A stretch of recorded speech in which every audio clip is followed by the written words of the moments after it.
Hello students, how are you all? Good, है ना? All okay? Okay then. आज हम चैप्टर 7 जो है वो करेंगे। कल हमने आधा चैप्टर पढ़ लिया है, समझ लिया है, तो पेज 59 से हमारा कंटिन्यू करना है ना?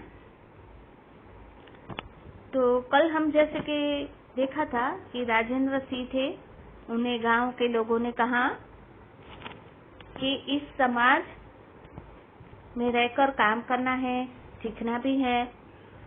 तो समाज चाहता है कि मेहनत भी हमारी होगी, फैसला भी हमारा होगा, आपको सिर्फ हमारा साथ देना है ना? तो बहरहाल गोपालपुरा के चबूतरे वाले जौहर से काम की शुरुआत शुरू हुई। अब इसीलिए लोगों से चंदा इकट्ठा किया गया और उन्हें श्रमदान के लिए भी राजी कर लिया गया।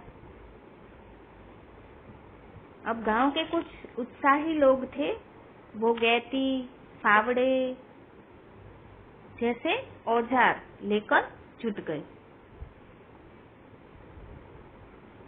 चूंकि गोपालपुरा में उस समय ज्यादा लोग नहीं थे, इसलिए सिलीबाड़ी के लोग भी मदद को आ जुटे। गोपालपुरा से नजदीकी एक गांव था सिलीबाड़ी, वहां से भी लोग मदद के लिए आ गए। इस प्रकार गोपालपुरा का चौतरे वाला जौहर और मेवालों वाला बांध बनकर तैयार हो गया। लंबे इंतजार के बाद पानी बरसा और जौहर पानी से भर गया, है ना? जौहर पानी से भर गया, बांध बना लिया और मेहनत से बनाए जौहर में पानी देखकर गांव के लोग पुलकित थे। पुलकित यानी बहुत खुश थे, आश्चर्यचकित हो गए थे, प्रसन्न हो गए थे। पानी से लबालब चौतरे वाले जौहर ने लोगों का विश्वास पक्का कर दिया कि अगर इस सिलसिले को आगे बढ़ाया जाए तो सुखद परिणाम जरूर निकलेंगे। इसी तरह अभिक्रम शुरू हुआ। अभिक्रम यानी प्रयत्न शुरू हुआ और एक के बाद एक तालाब और जौहर बनाने का। जौहर यानी क्या? जलाशय। हमने पहले सीखा था, फिर भी मैं एक बार आपको बता देती हूँ। अब इतना बड़ा काम हुआ तो उसकी चर्चा तो होनी ही थी, है ना? कोई भी काम, अच्छा काम होता है तो उसकी चर्चा हर जगह होती है। वैसे ही इसकी भी चर्चा हो गई। अब दूसरे गांव के लोग भी गोपालपुरा में पानी का प्रबंधन देखने आने लगे, है ना? आसपास के जो गांव थे वो भी आने लगे देखने कि कैसा प्रबंधन किया है। उन्हें भी लगा कि जब इस गांव के लोग अपनी मेहनत के दम पर ऐसा चमत्कार कर सकते हैं तो वे क्यों नहीं कर सकते? हम भी तो कर सकते हैं ना। उन्हें भी ऐसा महसूस हुआ। फिर तो गांव के गांव इस काम में जुट गए। राजेंद्र सिंह ने बाकायदा संस्था बनाकर इस मुहिम को आगे बढ़ाना शुरू किया। मुहिम यानी कोई बड़ा काम, है ना? तो राजेंद्र सिंह ने क्या किया? एक संस्था बना दी और इस मुहिम को आगे बढ़ाना शुरू कर दिया। अब काम का तरीका यह था कि जिस बांध, तालाब या जौहर बनाने में खर्च आएगा उसका 2/3 खर्च संस्था वहन करेगी और बाकी जो है वह स्थानीय लोगों से जमा किया जाएगा, है ना? अब पैसे तो खर्च होंगे, ये सारे काम करेंगे तो क्या तय हुआ कि ये जो खर्च आएगा उसमें से 2/3 यानी 2/3 खर्च संस्था देगी और बाकी जो है स्थानीय लोग यानी जो गांव के रहवासी हैं वो लोग देंगे, चंदा इकट्ठा करके। श्रम तो स्थानीय लोगों का ही करना पड़ेगा, है ना। श्रम यानी कार्य, काम, मेहनत, है ना। तो इस तरह लोग इस काम और संस्था से जुड़ते चले गए। धीरे धीरे सारे लोग जुड़ते चले गए। संस्था के लोगों ने अपने काम को फैलाने के लिए गांव-गांव पैदल यात्राएं शुरू कर दी। अब इन यात्राओं का लाभ यह हुआ कि लोग जल के साथ जंगल का महत्व भी समझने लगे। क्या लाभ हुआ कि लोग जल के साथ जंगल का भी महत्व समझने लगे।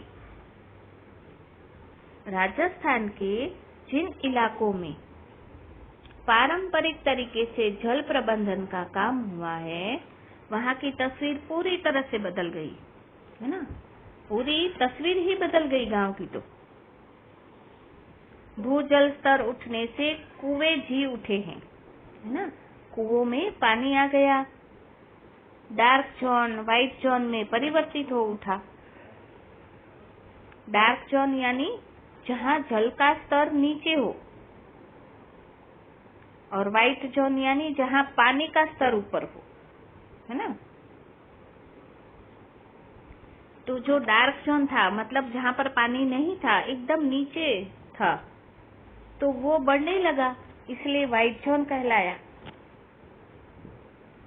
तो इससे क्या हुआ, हरियाली वापस आ गई, है ना। अगर पानी है धरती पर तो वहाँ पेड़ पौधे भी होंगे ना, हरियाली यानी, है ना। धरती की उर्वरा शक्ति भी लौट आई। उर्वरा यानी उपजाऊ। उपजाऊ किसे कहते हैं, जहाँ खेती हो सके, है ना। हाँ, यस। और फसल का चक्र जो था वो भी बदल गया। अब अरावली की नंगी पहाड़ियों पर फिर से पेड़ पौधे उगने लगे। वतन छोड़कर रोजी रोटी की तलाश में पलायन कर गए गांव के लोग वापस आने लगे। तो इससे क्या हुआ, जो लोग गांव, वतन यानी अपना गांव छोड़कर जो रोजी रोटी कमाने के लिए बाहर गए थे, वो भी वापस गांव में आने लगे और अपने खेतों में भरपूर फसल पैदा कर रहे। अब पलायन पर विराम लग चुका था, मतलब अभी कोई बाहर नहीं जाता था गांव से। धूप और लू की गर्म लहरें झेलकर पानी के लिए रोज कोसों की यात्रा करने वाली महिलाओं के तो दिन ही फिर गए। अब वे घर का काम निपटाकर घर परिवार की सोचने लगी। बच्चे जो पहले कुछ भी नहीं करते थे, वे पाठशाला जाने लगे। देखो, एक पानी की वजह से क्या क्या हो गया परिवर्तन, है ना। गांव के लोग जो पलायन करते थे वो भी वापस आ गए। अब कोई पलायन नहीं कर रहा है। स्त्रियां भी फ्री हो गई पानी की वजह से, है ना। पानी मिलता है तो उन्हें भी काम कम हो जाता है। पहले तो बहुत दूर दूर तक पानी लेने जाना पड़ता था। तो वो लोग भी अपने परिवार के बारे में चिंता करने लगी, सोचने लगी। और बच्चे भी पढ़ने लगे, स्कूल जाने लगे। बहरहाल जल संरक्षण का यह अद्भुत काम नीति निर्धारकों के लिए सबक है और शेष समाज के लिए सीख, है ना। समाज के लिए एक सीख बन गया। आज जबकि हर जगह पानी की किल्लत है, किल्लत यानी कमी है, ऐसे में इस तरह का काम निश्चय ही प्रेरक और अनुकरणीय है। सभी इस विचार से सहमत है कि पानी बचाने का यह काम इस बात का स्पष्ट प्रमाण है कि आज भी हमारी परंपराएं प्रासंगिक हैं, है ना।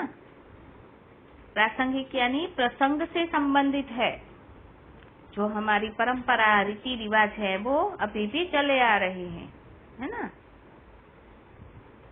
और पानी बचाने का यह काम भी स्पष्ट इसका प्रमाण है। उनमें समाज को समृद्ध करने के पर्याप्त बिंदु मौजूद है। इससे क्या हुआ? समाज समृद्ध हो गया। जल संरक्षण के व्यापक काम की बदौलत राजेंद्र सिंह को 2001 में मिले मैग्सेसे सम्मान ने भी हमारी परंपराओं की प्रासंगिकता को ही पुष्ट किया है। इस काम के लिए राजेंद्र सिंह जो थे, उन्हें सम्मान से सम्मानित किया गया। कौन से? मैग्सेसे। तो राजस्थान के अलावा मध्य प्रदेश, उत्तर प्रदेश और गुजरात में कई जगह जल संरक्षण का काम चलने लगा। राजस्थान में अगर परंपराओं को आधार बनाकर काम किया जा रहा है, तो गुजरात में कुछ काम वैज्ञानिक तकनीकी की मदद लेकर भी चल रहा है। वैज्ञानिक तकनीकी की मदद उसी जगह की पहचान करने में ली जाती है जहां पानी इकट्ठा किया जा सकता है ना। मतलब इलेक्ट्रिक वाली सिस्टम जो है वो वाली सारी है ना तकनीक यानी टेक्नोलॉजी का प्रयोग किया जा रहा है। तो कौन सी technology? Remote sensing. Remote sensing यानी इसके माध्यम से धरती के अंदर का चित्र लिया जाता है, फिर उसका सर्च करते हैं सब और देखते हैं कि किस हिस्से में पानी है वगैरह। तो रिमोट सेंसिंग के माध्यम से धरती के किसी हिस्से के चित्र लिए जाते हैं। अब उन चित्रों में धरती की आंतरिक रचना भी स्पष्ट हो जाती है, यानी धरती के अंदर की जो रचना है वो भी स्पष्ट यानी क्लियर हो जाती है। आंतरिक रचना जानकर यह अंदाजा आसानी से लगाया जा सकता है कि अमुक जगह पानी जमा करने के लिए ठीक रहेगी या नहीं, है ना। मैंने बताया ना आपको कि ये जो रिमोट सेंसिंग है उससे क्या स्पष्ट होता है? आंतरिक रचना, है ना, यानी अंदर की रचना। और ये अनुमान लगाया जा सकता है कि कहाँ पे पानी जमा करने के लिए जगह ठीक है। तो इससे यह भी पता चल जाता है कि जमीन के भीतर पानी किस गति से रिसेगा। गति भी देखी जाती है उसकी। रिमोट सेंसिंग तकनीक से दिल्ली के जवाहरलाल नेहरू विश्वविद्यालय में भी 3 चेक डैम बनाए गए हैं दिल्ली में। अब उल्लेखनीय है कि जल संरक्षण की अहमियत यानी क्या? बताओ, कौन बताएगा? इम्पोर्टेंस, है ना। अहमियत समझते हुए ही विश्वविद्यालय ने इसके लिए एक पाठ्यक्रम की घोषणा की है। लेकिन विडंबना है कि जल संकट किस तेजी से गहरा रहा है, उस तेजी के साथ काम नहीं हो पा रहा है। इसीलिए कुदरत की अमोल देन जल को बचाने और बढ़ाने के लिए हर एक को जागरूक होकर अपने स्तर पर कुछ ना कुछ करना पड़ेगा, है ना।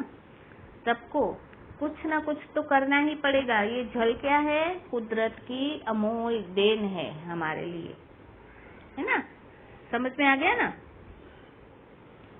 तो पाठ का सारांश क्या है कि जल की जो कमी है ना, वो क्या होती है? सूखे का कारण, है ना।